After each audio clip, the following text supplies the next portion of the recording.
Vamos ler uma palavra que se encontra aqui do livro de João, no capítulo 4. É uma leitura extensa, mas eu vou ler apenas alguns versículos, a partir do versículo 16, que fala daquele encontro com a mulher samaritana. No capítulo 16 já havia um diálogo, eu estou pegando o diálogo já em sequência, já no meio, caminhando, que diz assim: E disse-lhe Jesus: Vai, chama teu marido e vem cá. A mulher respondeu e disse: Não tenho marido. Disse-lhe Jesus: Disseste bem, não tenho marido. Porque tiveste 5 maridos, e o que agora tem não é teu marido. E isso disseste com verdade. Disse-lhe a mulher: Senhor, vejo que és profeta. Nossos pais adoraram neste monte, e vós dizeis que é em Jerusalém onde deve adorar. Disse-lhe Jesus: Mulher, crer-me que a hora vem, que nem neste monte, nem em Jerusalém, adorarei o Pai. Vós adorais o que não sabeis, nós adoramos o que sabemos, porque a salvação vem dos judeus.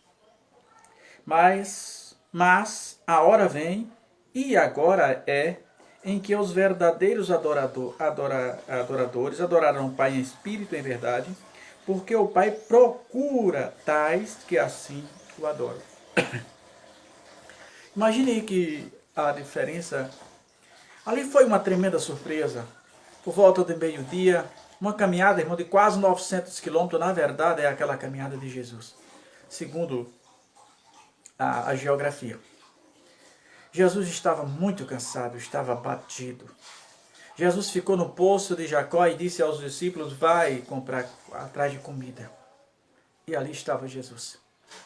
E chega uma mulher samaritana ali de Samaria. Eu não sei como o identificou Jesus, mas certo é que ela identificou que Jesus não era samaritano. É bom que saiba que os samaritanos, para algumas pessoas, os samaritanos eram pessoas gentis, para algumas pessoas o samaritano era tido como mau, mas na verdade, os samaritanos eram formados por 10 tribos de Israel. Naquela separação, por causa do pecado de Salomão, o pecado de Salomão deu origem à separação de Israel. Ficou 10 tribos com Jeroboão e uma tribo e meia com Roboão. Essa é a verdade. E essa briga de família impedia com que as pessoas se locomovessem, às vezes para ir para uma cidade próxima, mas tinha Samaria na frente. Eles arrodeavam 100, 200 quilômetros para não passar na cidade de Samaria. E agora, aquela mulher admira ao ver Jesus conversando com ela. E ela diz: Você não é judeu? Como pede em mim de beber? A mim que sou mulher samaritana. Aquela mulher não estava conhecendo, não sabia que era Jesus.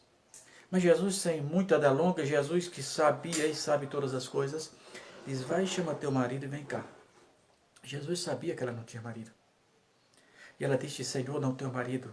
E Jesus, na mesma hora, disse: Disseste bem, tiveste 5, e o que agora tem ainda não é teu. E aquela mulher começou a perceber que ali estava diferente, aquela pessoa. E ela começou a questionar. Os judeus, como é bom você querer saber de Deus alguma coisa. Querer indagar a Deus. Quando você tem dúvida, a resposta tem que fazer como aquela mulher samaritana. Ela disse: Senhor, os nossos pais diz que tem que adorar aqui em Samaria. Os judeus dizem que tem que adorar em Jerusalém. E Jesus disse para aquela mulher: Mulher, nem Jerusalém, nem Samaria, lugar de adorar. Eis que os verdadeiros adoradores adoraram ao Pai em espírito e em verdade, e o Pai procura tais que assim o façam. Adoração, irmãos. Eu preciso compreender isso. Adoração não tem nada a ver com o processo litúrgico,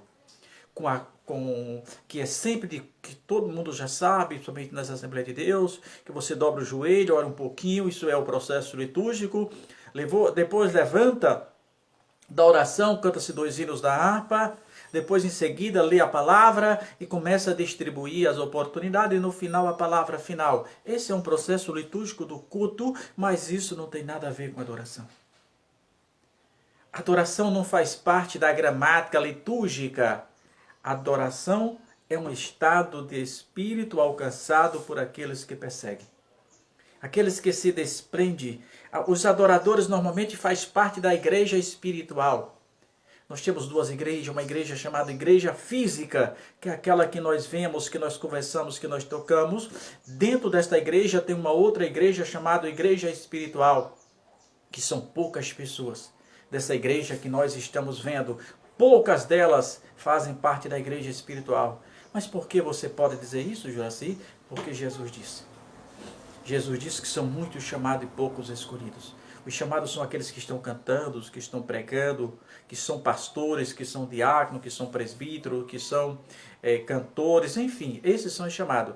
Desses aí, poucos irão. Jesus mostra à mulher a diferença. Jesus disse: os verdadeiros adoradores adorarão o Pai em espírito e verdade.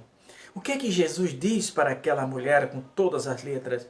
O lugar aonde você se encontra não pode interferir na sua vida espiritual.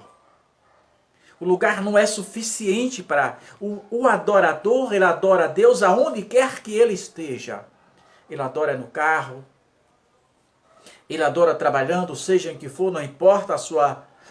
Eu já vi pessoas varrer da rua, uma alegria tremenda adorando a Deus em espírito. Quer ver uma coisa? Eu sempre falo disso. As pessoas falam muito da Igreja Universal, mas dê uma observada na hora da pregação, que dificilmente você vai ver uma pessoa olhando para a outra do seu lado. Você vai ver uma pessoa distraída.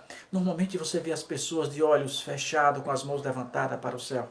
Isto é adorar. Adorar é um estado de espírito. Não tem nada a ver com você cantar. Estou cantando, estou adorando a Deus. Não é verdade. Possa ser que você adore cantando, mas cantar não é necessariamente louvar a Deus. Pregar não é necessariamente adorar a Deus. Orar não é necessariamente adorar a Deus. Adorar a Deus é um estado que você persegue. Adorar a Deus é um estado de espírito em que você se desprende das coisas da sua volta. Que você se despoja de si mesmo para alcançar o reino dos céus. Para que o Senhor Jesus venha ouvir as suas petições. Você pode adorar a Deus em silêncio, sem dar uma única palavra, mas dentro de você, você está adorando a Deus. Porque Jesus diz que os verdadeiros adoradores, observe que ele diz assim, adorarão o Pai em espírito e em verdade. Isso é, Deus não se deixa enganar com as nossas palavras. Deus... Uma certa feita alguém ficou um pouco triste comigo porque eu disse que não existe culto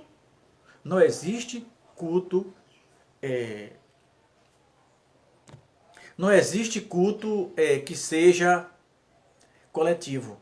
Este culto pode tornar-se coletivo. Tenha um bom dia na direção do Senhor.